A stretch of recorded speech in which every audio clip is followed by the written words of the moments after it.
Break के बाद आप सभी दर्शकों का एक बार फिर से बहुत बहुत स्वागत। मैं हूं विकास नांगिया। आज हम अपनी वास्तु और फंक्शुई कंसल्टेंट पल्लवी जी के साथ बातचीत कर रहे हैं buying new house and vastu विषय पर। इस विषय को आगे बढ़ाएंगे, लेकिन आइए पहले उनसे जान लेते हैं tip of the week. Pallavi ji, कार्यक्रम में आपका स्वागत है फिर से। टिप ऑफ द वीक क्या है? अगर हम नए घर खरीदने के बारे में बात कर रहे हैं तो कंस्ट्रक्शन बनाया घर खरीदने वाले लोगों को किसी भी प्रॉपर्टी को खरीदने से पहले इस बात को ज़रूर ध्यान में रखना चाहिए कि कोई भी कंस्ट्रक्शन, हैवी कंस्ट्रक्शन प्रॉपर्टी के डायगोनली नहीं होना चाहिए।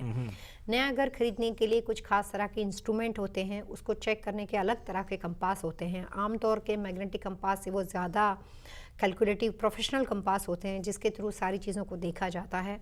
तो प्रॉपर्टी के डायगनली अगर उसको काटती हुई कोई भी नॉर्थ ईस्ट साउथ वेस्ट या साउथ ईस्ट या नॉर्थ वेस्ट डायगनली कोई चीज़ की कंस्ट्रक्शन के अंदर ऐसी चीज़ बनी हुई हो कि जिसके अंदर अंडरग्राउंड सेप्टिक टैंक पड़ती हो या कोई भी तरह की वहाँ पे वैल वगैरह की व्यवस्था बनी हुई हो, आपने कोई भी पैटियो या बैकयार्ड डिज़ाइन किया हो और वो डायगनली उस प्रॉपर्टी के ऊपर कोई भी चीज़ को काटता हो, तो ऐसी प्रॉपर्टी पे नुकसान होने की संभावना बढ़ जाती है।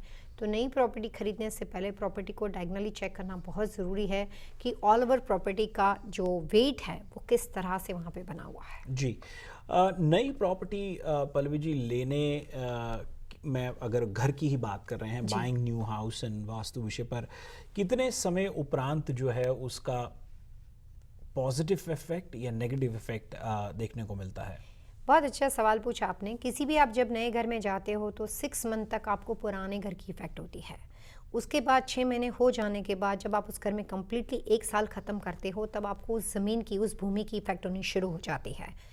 1 साल के बाद जब उसकी इफ़ेक्ट होती है तो घर में कोई थोड़े बहुत छोटे बहुत नेगेटिव पॉइंट हो, जैसे मान लो किचन गलत हो या घर के अंदर बाथरूम गलत हो, तो ओवरनाइट वो नेगेटिव इफ़ेक्ट आपको नहीं देता है। कुछ प्रॉपर्टी अगर नॉर्थ वेस्ट का वास्तु दोष हो तो उस प्रॉपर्टी में जाने के बाद आपको 3 साल के बाद, 1 साल के बाद कोई भी ऑड नंबर में उसका नेगेटिव इफेक्ट आता है। साउथ वेस्ट का वास्तु दोष हो तो कई बार इवन नंबर के बाद इफेक्ट आता है। तो जब प्रॉपर्टी की एक बैलेंस शीट बनाई जाती है, जब घर लेने से पहले वास्तु कंसल्टेंट को हायर किया जाता है या ले लेने के बाद हायर किया जाता है, तो वो प्रॉपर्टी की एक बैलेंस शीट बनाते हैं कि कौन सी साल से ये लोग इस घर में रहने आए और अभी वो कौन सी साल में उसका मुआयना कर रहे हैं। तो दोनों को मिला के ये देखा जाता है कि 6 साल इस प्रॉपर्टी को हो गए तो अभी ये इतने नेगेटिव इफेक्ट आएंगे। अगर अभी अभी घर में दाखिल हुए हैं तो बता दिया जाता है कि ये चीज़ को जो रेक्टिफाई की है वो 2 साल के बाद इतनी नेगेटिव इफेक्ट हेल्थ के ऊपर देने वाली थी, बट अभी उसको फिक्स कर दिया है। बट कई बार आदमी लेट हो जाता है बात को समझने के लिए या अप्लाई करने के लिए। तो एक बार उस प्रॉपर्टी ने उसका नेगेटिव इफेक्ट देना शुरू कर दिया हो, फिर उसको बैलेंस करने में थोड़ा सा टाइम ज़्यादा लगता है। जी, चलिए एक झटपट एक बात ये कि जिस तरह से लोग कहते हैं ना कि हेल्थ, वेल्थ एंड प्रोस्पेरिटी, तो अगर मैं हेल्थ की बात करता हूँ तो मुझे बताइए कि बाइंग न्यू हाउस कौन सी दिशा पे खास ध्यान देना चाहिए हेल्थ को लेकर? हेल्थ को लेकर ज़्यादातर घर के अंदर साउथ ईस्ट कॉर्नर में फीमेल के लिए और नॉर्थ ईस्ट कॉर्नर में मेल पर्सन के लिए ध्यान में रखना चाहिए। वेल्थ के लिए, फाइनेंशियली चीज़ों के लिए घर में दाखिल होने से पहले नॉर्थ ईस्ट के साथ साउथ वेस्ट को मिला के ध्यान में रखा जाता है। अगर साउथ वेस्ट उसका ठीक होगा तो जैसे हम बात सक्सेस की करते हैं, वहाँ पे लंबे अरसे तक वो लोगों को स्टेबिलिटी मिलेगी। और प्रोस्पेरिटी की अगर हम बात करते हैं, प्रॉस्पेरिटी बहुत अपने आप में बड़ा विषय है। अगर हम प्रॉस्पेरिटी की बात करते हैं तब जाके नॉर्थ ईस्ट और साउथ ईस्ट को मिला के चेक किया जाता है कि वहाँ पे रहने वाले लोग प्रॉस्पेरस कितने टाइम तक हो सकते हैं, क्योंकि हेल्थ और वेल्थ दोनों जब एक साथ मिलती है तब जाके वो प्रॉस्पेरिटी में कन्वर्ट होती है। सिर्फ पैसे से सारी खुशियाँ और सारे सुख नहीं होते हैं। तो प्रॉस्पेरिटी के लिए north east and south east को सही माना जाता है। पल्लवी जी, इससे पहले कि हम दर्शकों से इजाज़त लें, एक ईमेल में ले लेता हूँ। और ये जो हमारे दर्शक हैं ये अभी हाल में बने नए दर्शक हैं। उन्होंने लिखा है, recently started watching your TV programme, और वे लिखते हैं कि अब ये नए घर से संबंधित सवाल है। और जैसा कि आपने कहा कि पुराने घर का इफेक्ट 6 महीने तक रहता है, तो कहीं ना कहीं उसी से संबंध जुड़ा एक सवाल मैं ले रहा हूँ। इस दर्शक ने कहीं ना कहीं अपनी आइडेंटिटी को कन्फाइन रखने का प्रयास किया। उन्होंने अपना नाम पूरा ना लिख के सिर्फ पी लिखा है और अपनी डॉटर का नाम डी लिखा है। तो उसको मान सम्मान रखते हुए हम आगे मैं उनका सवाल ले रहा हूँ। उन्होंने अपना लिखा है कि उनकी डेट ऑफ बर्थ है 27/11/1949 और उनकी डॉटर की डेट ऑफ बर्थ है 24/10/1996।